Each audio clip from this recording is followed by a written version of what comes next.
അതെന്താ ശബ്ദം? വാ നോക്കാം. അയ്യോ വിക്രമ, പറക്കും തളിയോ? അതിനകത്ത് അന്യഗ്രഹ ജീവികൾ കാണും. ഓടിയാലോ? വരട്ടെ, ഒന്ന് വെയിറ്റ് ചെയ്യാം. മൊത്തോ, നമുക്കത് ഫേസ്ബുക്കിൽ ലൈവ് ഇട്ടാലോ? അതെ, വേറെ ആരും ഈ കാഴ്ച കണ്ടിട്ടില്ല. നമ്മൾ വൈറലാകും. ശരിയാ, എങ്കിൽ തുടങ്ങിക്കോ. ഹലോ ഫ്രണ്ട്സ്, ഞങ്ങൾ വളരെ പ്രധാനപ്പെട്ട ഒരു കാഴ്ച കാണിക്കാനാണ് ഇപ്പോൾ ലൈവിൽ വന്നിരിക്കുന്നത്. കൊള്ളക്കാരൻ വിക്രമൻ ഫേസ്ബുക്കിൽ ലൈവിലോ? ഞെട്ടിപ്പോകുന്ന കാഴ്ചയാണ്, പക്ഷെ ആരും ഞെട്ടരുത്. വിക്രമൻ അപകടത്തിലാണല്ലോ. ഇത് പറക്കും തളികയല്ലല്ലോ. റെഡി ആയിക്കോളൂ, ആ സീൻ ഞങ്ങളിതാ കാണിക്കാൻ പോകുന്നു.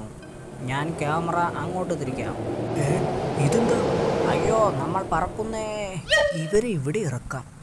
അയ്യോ വിക്രമ, നമ്മൾ ലൈവിലോ? ഓ സോറി ഫ്രണ്ട്സ്, ഞങ്ങൾ ഒരു ചുഴലിക്കാറ്റിൽ പെട്ടു.